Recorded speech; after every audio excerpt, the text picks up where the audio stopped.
casual conversation. So you guys are able to just ask questions as we go through. The presentation is entitled Financial Planning, which is kind of the broader, bigger picture that includes investments. So again, if you have specific investments questions that you'd like to ask regarding those investments, please feel free to do so. So one quick disclaimer, and then I'm going to go off camera and we're going to start the presentation. I'm not here to sell you anything. This is purely an educational presentation. I may from time to time reference an annuity or a mutual fund or a particular stock in my description of how things work. I may do that. I'm not trying to push you onto that mutual fund or onto that stock or onto that investment concept. It's just a matter of just trying to fill in the information for you. So with that, I'm going to go off camera now and we can start the presentation, and we hope you enjoy it. And again, please feel free to ask questions as we go. Okay, so let's go ahead and start talking about financial planning. And it all starts with, which is the next slide, Shara. It all starts with, what is financial planning? By definition, if you will, it is the process of working towards your life goals through the big picture approach to managing your finances. And that encompasses a lot of things. But what we hope that financial planning does for you as we talk about investments is it allows you to make the most of your money now and to be well prepared for the future. And so that requires a couple of different steps, right? So step number one would be to determine where you are today. Where are you financially today? What are your goals? And if you don't have any, how to set those goals. You have to develop a plan and put that plan in place. And then once the plan is in place, as you go through life, as you go through the stages of life, you have to be able to monitor your progress along the way. So we're going to talk about each of these concepts as it relates to the big picture. And then we're going to narrow down into some of the areas and talk about investments and specific investments and how they might fit into your bigger picture. So let's start with determining where you are financially. So there's two things you have to think about when you think about your financial picture and whether or not you're going to make investments and what those investments might be. One is you should calculate your net worth, and you should calculate your net worth throughout your life, because this kind of gives you a picture, if you will, of where you are. So a net worth definition, and some of you may have learned this already in school, but we'll talk about it just briefly. But net worth is what you have left over after you subtract your liabilities from all of your assets. So as an example, I know you guys did a mortgage presentation, I think last month. And so if all you owned is a house and that house is worth $250,000 and you owe $200,000 on that house and you have no cash, no investments, no 401k plan, that's your only asset, then your net worth would be $50,000, right? The value of your assets minus your liabilities. And as you go through life, what you'll see is as you make investments, as you invest in your 401k plan, the assets get bigger and the liabilities decrease. So therefore your net worth gets larger. So that's why that's a good measuring stick, if you will, of where you are and how you're progressing towards your goal. The other thing that you have to understand when you're thinking about where you are financially is to analyze your cash flow. And a couple of things we think about in that is, are you living within your means? Can you at least save $1 at the end of the month? Or are you short $1 at the end of the month? So are you living within your means?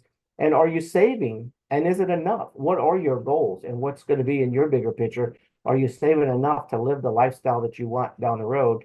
And then where are the problem areas? And some people have different problem areas. Everybody's life is different. Every scenario is different. So you have to be able to recognize those problem areas, because as you build into the investments and as you go into investments, you have to understand whether or not they're working for you and are they overcoming the little problems that you may have throughout life. So let's talk about the relationship between cash flows and your net worth. And if any of you have had accounting classes at UL, you will know this exactly how this works. But for those of you who may not have been business majors, this may help you out down the road. So you take your cash flows, all your inflows, right? So that would be your income from your job, any interest income you might have, any side jobs you might have, any cash flow in, and then you subtract your cash flow out. So if you're subtracting your cash flow out, all your bills, all your expenses, your utilities, what's left over is your net cash flow. If that's a positive number, that number has to be put somewhere, right? Those dollars have to be put somewhere. whether they're put in a savings account or whether they're put in a 401k plan, whether how they're invested. So you take those dollars and you do one of two things with those. You either add to your assets or you decrease your liabilities. So anytime you have a positive net cash flow at any given month or any given year, that should increase your net worth because you're going to do one of two things with it. You're going to either add it to your investment pool or you're going to pay down your mortgage. And doing either one of those two things is going to increase your net worth. And again, that's how you set that the point of measuring what your net worth is on an ongoing basis. And this becomes very important because as we talk about the investment piece and we talk about what you can do with your investments, one of the primary spots you go to is your 401k plan. The 401k plan for people who are just starting out in their careers is the very first, probably the very first major asset other than a house, major investment that they're going to have because you're putting away parts of your salary into that 401k plan. So as you go along each year, you want to make sure that that 401k plan is growing. If it's growing and your asset and your liabilities are coming down, then your net worth is increasing. If you get 10 years down the road and you see that your 401k plan has increased tremendously, but yet your net worth hasn't increased tremendously, then that means you're also gaining debt or not paying down debt or something else. So that net worth number becomes very important to you, not only in measuring where you are, but also in measuring the performance of your investments. So let's talk about setting goals as in step 2, and we'll talk about various types of goals. But some of the major questions we want to talk about to be addressed before we start setting goals is how long before you retire? So where are you on that spectrum, right? Are you just now starting your career? Or are you in mid-career? Are you towards the end? How long is it before you retire? And then what will happen with your income when you retire? Is it going to remain the same? Is it going to go down? Or is it going to go up? The concept about investing for retirement is that we want to put money away, have it grow, use it as income once we're retired, and presumably we're going to be taking in less income overall than we did in our working years, in our retirement years. What I see as a financial advisor, and I've been in this business for quite a while, so I have clients who are now retiring and who have put money away because their assets have grown, because their investments have grown so much, they're earning on those assets and they're actually earning more in their retirement years than they made when they were working, or at least equal to. So you have to figure out what's going to happen to your income at some point down the road. And what will happen to tax rates? That's a question none of us can answer, but it's something we have to be prepared for. What investment rates can you reasonably expect? Different type of investments produce different type of returns. If you want to go with a safe investment, like a deposit account at a credit union or at a bank, a checking account, a savings account, a money market, certificate of deposit, those are all depository type investments. And those investments are guaranteed by either the FDIC or the NCUA if it's in a credit union. Those are very safe investments. The rate of return is not going to be as great as if you put it in the stock market, either through mutual funds or through individual stocks, where there is some risk, but there may be a little bit better opportunity for return. So when you think about the investment rates, you have to think about what are you comfortable with and where do you make those investments. And then you have to talk about inflation. You know, I've been in this business for a long time. I started my career in Morgan City and I grew and did various things, but I've always talked about inflation with my clients because it's a very real aspect of the financial plan. We didn't really feel it until these last couple of years because inflation was in check, so to speak.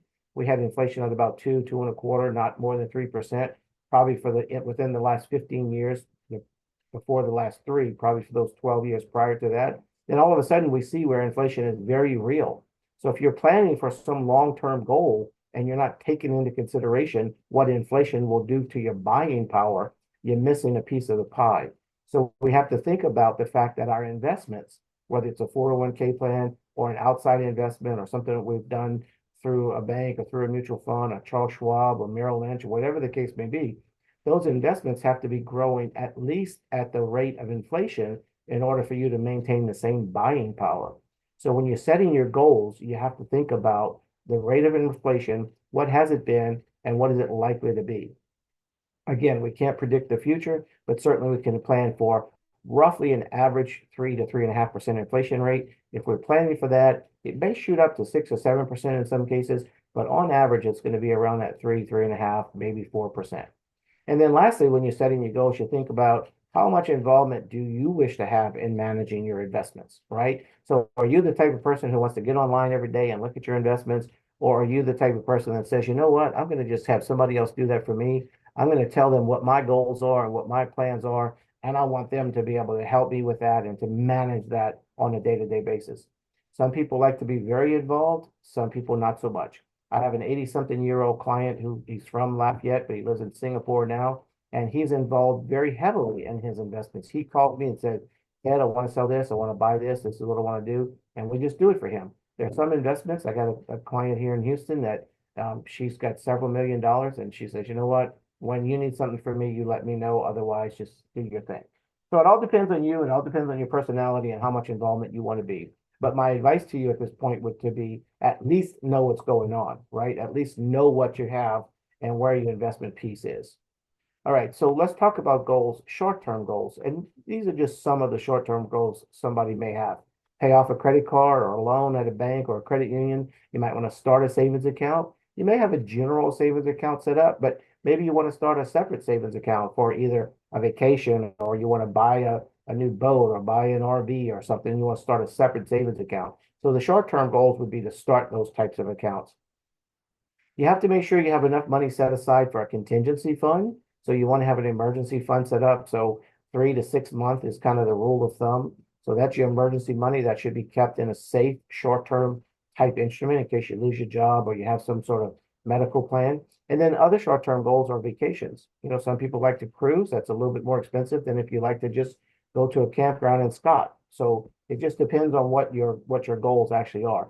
Those are some short-term goals. Some of the midterm goals that we might think about are savings for college, depending on how old your children are. It could be anywhere from a year away from college to 18 years away from college if you have a newborn.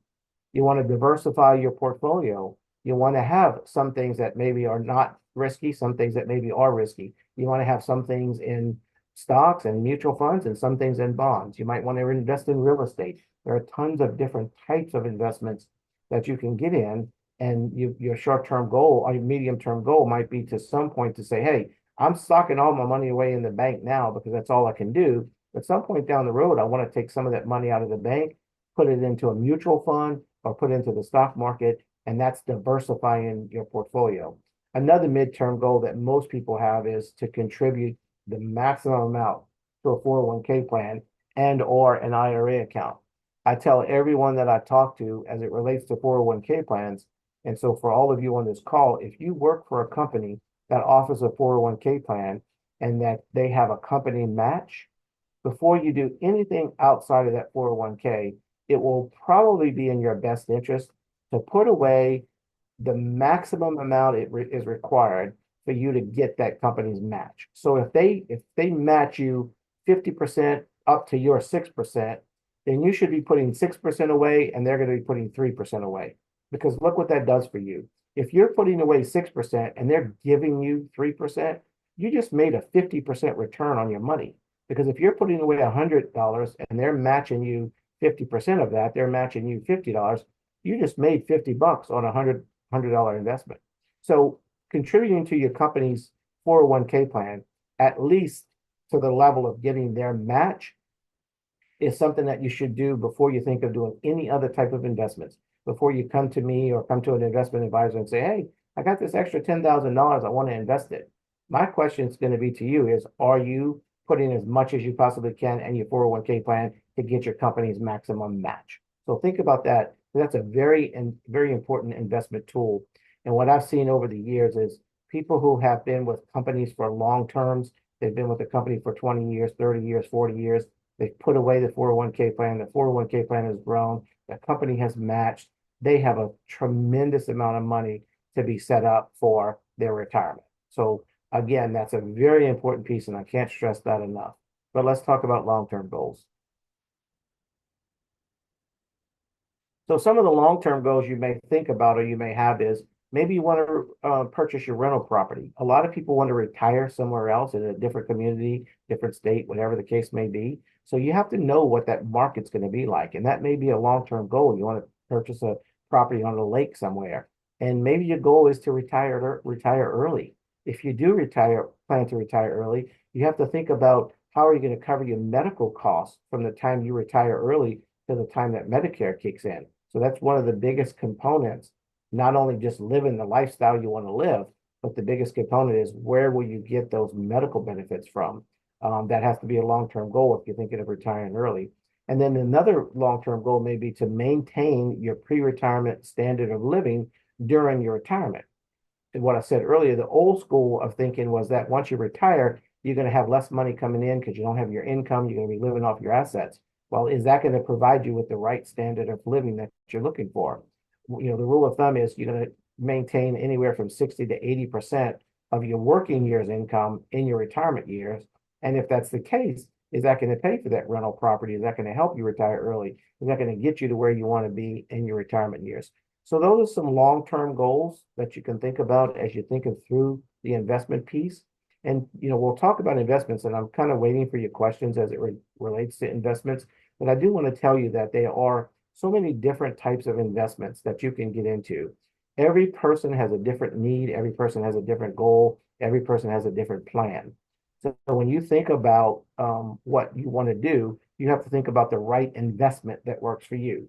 So you can go anywhere from a bank deposit, like I said earlier, all the way out to what's called an alternative investment, which is one of the kind of the more risky investments that you can make. Again, great returns if you get them, but also a larger loss if it happens. So you got to be prepared David, for that. David, we have a quick question. So you said early on the previous slide about the 401k match and or an IRA.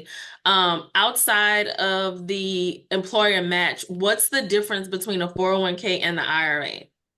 So a 401k is a company-sponsored retirement plan. So that's sponsored by the employer. And the employer has guidelines as to where you can invest those funds, how much you can put away, whether or not you can borrow against them, whether or not you can take it out early, and those types of things. An IRA account is an individual retirement account that you establish either at a bank or a credit union or a brokerage firm or some sort of investment firm. And the opportunities for investment in an IRA outside of the 401k plan are much broader. So you can invest in any type of investment that you want to in the IRA account where you may not be able to in the 401k plan. Each of those plans has limitations as to what you can put in. If you're maxing out your 401k plan by its limit and you still have excess funds that you want to put away for retirement, then you can tag on to that with an IRA account, individual retirement account outside of the 401k. But when you look at both, they're retirement assets, right? They're designed for retirement assets. And so that's the main difference. One is the company sponsored plan has some limitations, but still a very good place to put money. The IRA account is not a company sponsored plan. It's an individual retirement account and has much more flexibility because it's outside the company's oversight, if you will. I hope that answered David's question. Thank you. And if not, just come back and we'll certainly try it again. So as we talk about step 3 in the overall financial planning is to just develop a plan. And a couple of things you have to remember about an effective plan is it has to be flexible because life changes, right? You might be single today, you might be married a year from now. You might be married today, you might be parents a year from now. You might be married today with kids and you might be divorced a year from now. So your plan has to be flexible enough to take on life's challenges, if you will. It also has to have some liquidity built into it. That liquidity that I talked about earlier is that emergency fund, those 3 to 6 months worth of emergency in case something happens. You need to have that plan liquid enough to pull some money out in case there's an issue within your lifestyle. And then it requires some diversification. Again, you don't want to put all your eggs in one basket. You want to be able to diversify. One of the best ways to diversify, the best investment that has a diversification already built in is a mutual fund. So a mutual fund is just what it says. It's mutual, meaning more than one, right? So it's multiple investors putting their money into this mutual fund. The mutual fund manager then takes all of that money and goes out and buys a basket of stocks or bonds or a combination, whereas it's much more beneficial and a lot cheaper to buy it in bulk than it would be for individuals to go out and buy those stocks.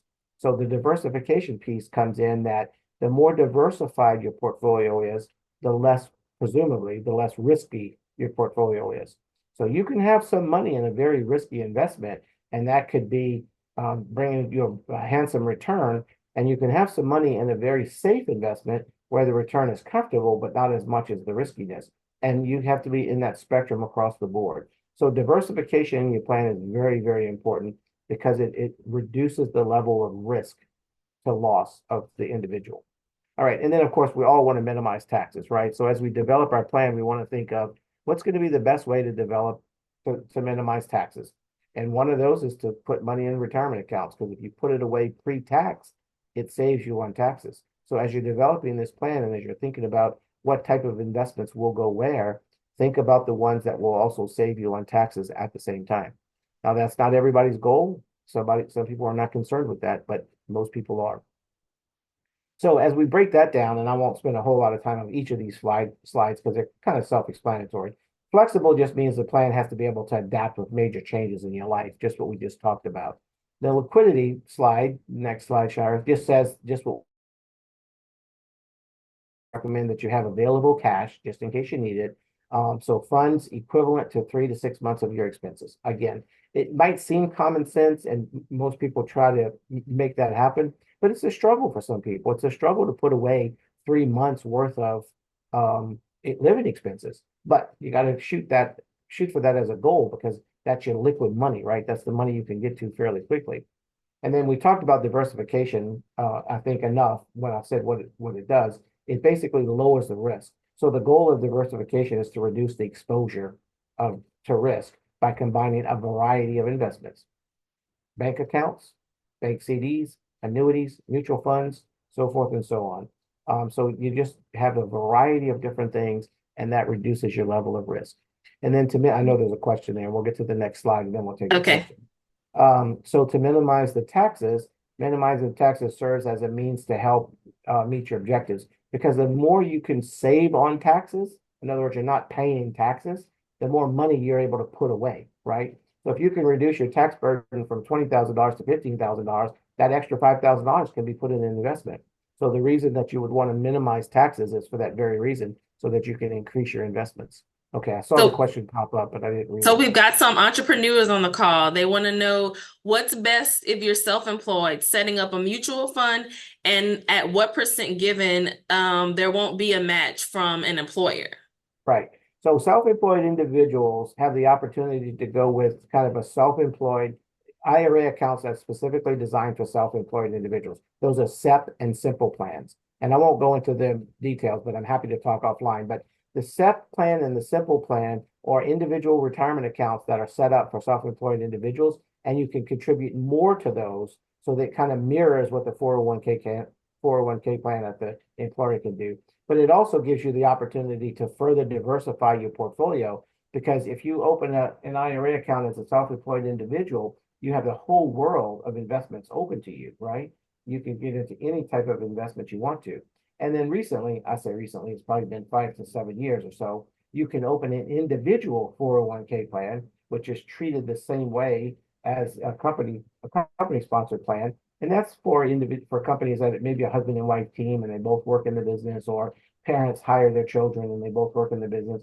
So an individual K is for like consultants or people who are 1099 for whatever. So there's opportunities out there for entrepreneurs who are opening their own business and who are not working for an employer. And that would be very good to explore. So just remember the SEP, Simple, and individual 401k, as well as a regular IRA or a Roth IRA. Those are all good opportunities for self-employed individuals. And so the last step in the whole bigger picture scheme, if you will, is to just monitor your progress, right? Here are some general questions just to ask yourself. Have your goals stayed the same? No one's goals really stay the same. The only thing that would probably stay the same is if you've had a dream all your life to surf in Hawaii. And when you finally retired, you finally get to do that, something you wanted to do all your life. Otherwise, goals tend to change because people come in your life and that helps you change. Are you meeting your budget? Well, that's a matter of the individual. Every individual is different. Some people may be meeting their budget, some may not. I always tell my son, you always have to think about two things. always never live outside your means and never spend your last dollar. And if you never spend your last dollar, you're never living outside your means. And if you just think about that as a goal, you always will be ahead of the game. Maybe slightly, maybe not as much as others, but you'll always be ahead of the game. And then are you earning the investment rates of return that you anticipated? And I want to talk about that a little bit because I want to talk about investments. I know we have a few more minutes in the overall presentation, but I want to talk about that for just a minute. Not now, I'll come back to it, but and then to what degree is inflation affecting your finances? It can at this point, because inflation's been so high the last couple of years, if somebody's retiring right now and they didn't account on inflation being 7 to 8%, then it could be affecting them tremendously. And then again, has your tax situation changed? Tax situations changes because you get married, you get divorced, you have children, your children are grown, they're no longer on the payroll. Now you can't count them as a deduction. So tax situations change throughout your life. So you just have to think about as you monitor your progress and you go through this thought about this is my bigger plan, this is my bigger picture, here's what I'm trying to do. Every year, if you just measure that and you just say, okay, I feel good, it's working. I got money put away, I'm able to put money away, I'm living within my means, and I'm still saving, things are going very well. So if you can monitor, you can go back just a second, Shara. I want to go back to that bullet point. If you can monitor yourself as you go and you get the bigger picture and you understand what's going on in the bigger picture, you can correct that if it needs to be corrected, and or you can add to it if you need to add to some things. So let me go back to that third bullet point for just a minute and talk about, are you earning the investment rates of return you anticipated? And I want to share a story with you about what happened in 2008 and in 2009. The old way of thinking was to just build as much assets as you can, put as much money away to 401k plan, as much money away in other investments, and just keep those investments growing. So in 2008, if somebody had $1 million that they had accumulated in their investments and they were earning 5% on that $1 million, then that 5% was $50,000 per year. Well, in 2008, if some of you may recall, we had a tremendous drop in the stock market by almost 50%. So if your assets went from $1 million to 500,000 in market value, and you were only earning 5% on that, your income went from 50,000 to 25,000. So you just took a 50% pay cut. But what if you were smart enough and you had all your money in a savings account or a CD at a bank or a credit union, and the CD was paying you 5%, and your money's still there, your $1 million is still intact, you got 5% earning, you still got your $50,000. Now, what happened in 2009? Interest rates came down, and interest rates fell by 50%. So now that 5% interest rate that you were getting is now only worth 2.5%, still on your $1 million, but now you're still earning that $25,000 instead of the $50,000. So you still took a pay cut. So when the question comes up, are you earning the investment rates of return you anticipate? You have to be mindful of the fact that those rates do change, right? So the best thing to do with investments is to invest over time. The stock market has proven to be a very good investment vehicle over time. If you get in the stock market today with $10,000, a month from now it could be worth $9,000. 2 months from now it could be worth $12,000. A year from now it could be worth $15,000. The stock market in the short run is all over the board. But in the long run, if you look at the average growth of the stock market, you'll see that it's produced about a 12% return. Now, again, I'm not pitching the stock market to anybody. I'm not saying you should get into stocks, but somehow being invested in the market, whether it's through mutual funds, through UITs, through ETFs, whatever the case may be, however you decide to get into those investments, you have to monitor that that's still working for you and know that the investment rate that you're expecting from one period to the next, whether it's a year's time or 10-year time frame or 20-year time frame, you have to make sure that it's working for you. And if it's not, you make some changes. The other thing about investments that you need to think of is we talked about your level of risk tolerance. Everybody is different. Some people in their younger years can say, you know what, I don't really care what the stock market does for the next 10 years because I'm not going to retire for 30 years. But if I'm 5 years away from retirement, I'm not going to have that same mindset about investing in the stock market. I'm going to be a little bit more cautious. I'm going to be a little bit more frugal. I'm going to make sure I put investments the way they need to be for a 7-year time frame or a 5-year time frame not a 30-year time frame. So investments themselves, we may talk about mutual funds, and mutual funds are a great investment opportunity because it lowers your cost, it gain you it increases your diversification, and it gives you the opportunity to monitor it and to make the to monitor it and to make the changes as you go along. So you have to make sure that if you get into a mutual fund, it's the right mutual fund, it's working for you, it has the right assets in it. So as we think about the overall financial planning process, and we think about all the components that are a part of that process, the major component that you should be thinking about is not only the investment itself, but is the investment working for you? And is it the right investment? So just as an example, if you go back to the 2000, 2008, 2009 scenario, in 2008, that mutual fund might have been the right investment for somebody, but in 2009, it was less than 50% of what it was the year before. Had they stayed in it, it stayed in the stock market and had time for it to come back around, it did come back to its original level and beyond. And that's what the stock market does. If it goes down, it's always come back, sometime in a short period of time, sometimes a little bit longer period of time, but it always comes back. So when we think about investments 101, we think about what you should be investing in.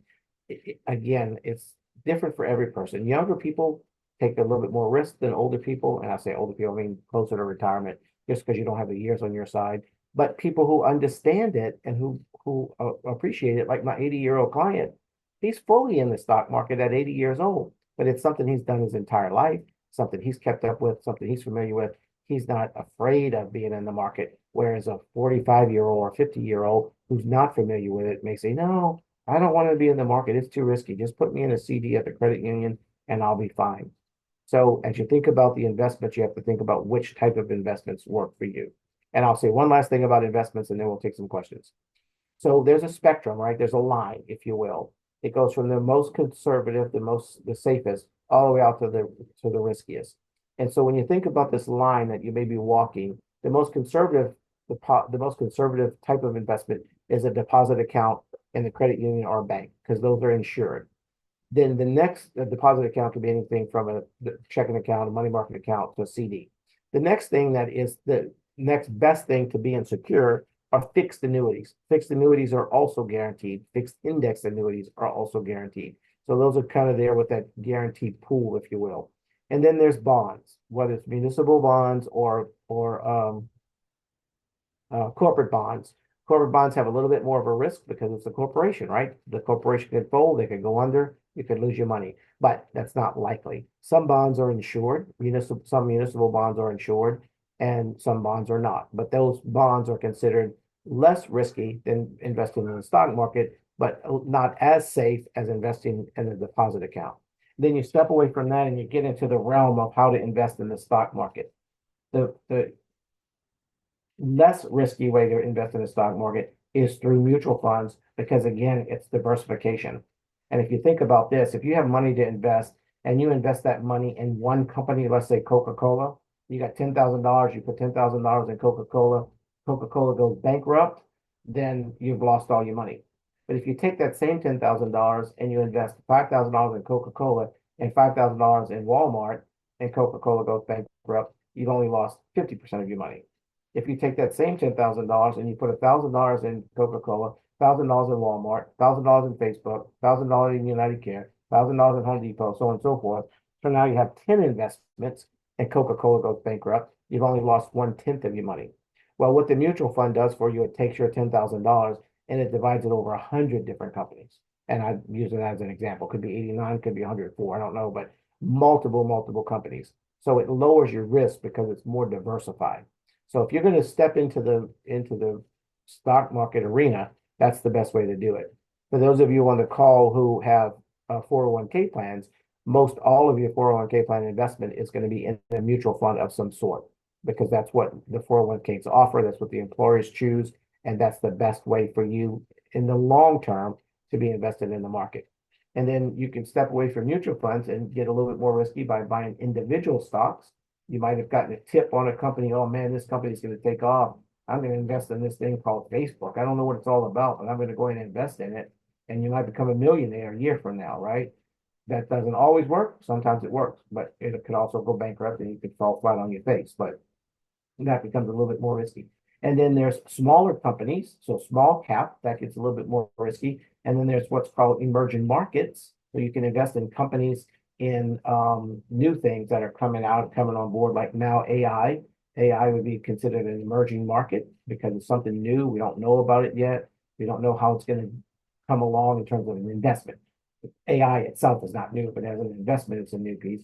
And then there's other alternative investments like real estate investment trust and different type of lending packages. So when you think of that spectrum, you got to think, okay, where am I for the most part? Am I the most opportunistic person? Do I want to invest in something risky? Or am I a very safe person? I want to invest in something safe.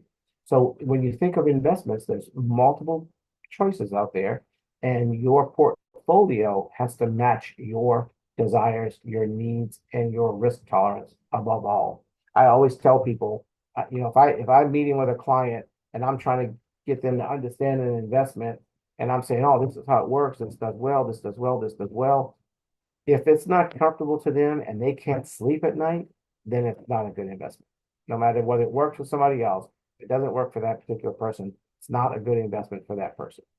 So I'll leave it with that. I don't know if other questions popped up, but I'm happy to entertain some questions. I'm not sure how much time we had. I thought we had about 45 minutes. And I'm happy to stay till 9 o'clock if we need to, but No, we won't stay till 9, but we are open to questions right now. Should anyone have any questions for Ted, feel free to drop them in the chat and yeah. And his email and phone number are on there too if you think of something later and you want to circle back with him, he would enjoy that as well. yes. And I'm happy to talk to anybody anytime. And I might just point out, I know Shira talked about joining the credit union. You don't necessarily have to be a member of the credit union to do business with me. I'm happy to talk to anybody, whether you join the credit union or not. But I will give a plug to the credit union. I've worked with Advantial now for 18 years, and I come from Morgan City, so I got my banking career at Morgan City Bank when I first started out, and I appreciated the fact that it was a small community bank. We knew all the customers knew us, and they knew our moms and our dads and everybody else. Well, when I got the opportunity to work with Advantial, it felt the same to me. I had worked at a bigger bank and I had worked at Merrill Lynch and I worked at Bank One. But when I came to Advantial, I'm like, man, these people really take care of their members and they really do a good job and they know who they are. And particularly there in the Lafayette market because, people in Lafayette are just happy. Yes, we are. We are. Well, if You cut out, Amy. Oh, I think Shari cut out. We lost her for a second. Oh, If oh, we have sorry. if we have any other questions, we're open. And we did have a request from the Alumni Association social marketing person that if we could go ahead and I'm going to stop share a screen. And We if everyone can. and if everyone doesn't mind popping up on the screen, we're going to take a fast screenshot of all of our faces smiling as class participants. So if you're still at your computer and you're able to jump on the screen, we'll do that real fast. Thank you so much. Hi, everybody. We'll, let's see, I'll do a quick screenshot here. Okay. Let me pull it up real quick. Awesome. Let me get up. Yay! Okay, everyone smile. Perfect. Okay. Thank Well, you, I just everybody. Yeah, just one more thing. From Advantial, of course, we like to give away things. So if you want to take out your phones and scan the QR code on your screen, you can enter to win a $50 Amazon gift card. You'll just need to, of course, scan the QR code, and then you want to click on request information. Be sure to put your email address because I'll need to email the winner their gift card, their virtual gift card. And of course, if you need any additional information or anything from Ted or myself, we are happy to get connected with you and go from there.